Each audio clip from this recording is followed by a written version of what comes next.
Sunsets on Antarctica for 6 months. Can you imagine somebody carrying out experiments in temperatures as low as -80°C? These conditions are like living on another planet for humans. Don't you think astronauts lead a tough life? The extreme conditions might sometimes cause lack of oxygen in the brain. They will be conducting sleep studies, stomach health measurements to mindful practices. Astronauts prepare for space missions and practice living in harder conditions on Earth.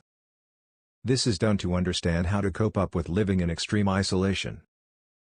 The silver lining in Antarctica is that during the long dark winters biomedical experiments will be conducted by a 12-member crew on Self.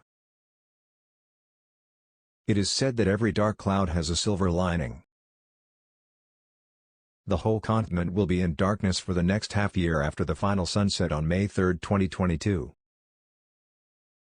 This is the reality at Concordia, an Italian-French outpost in Antarctica for a continuous 6 months.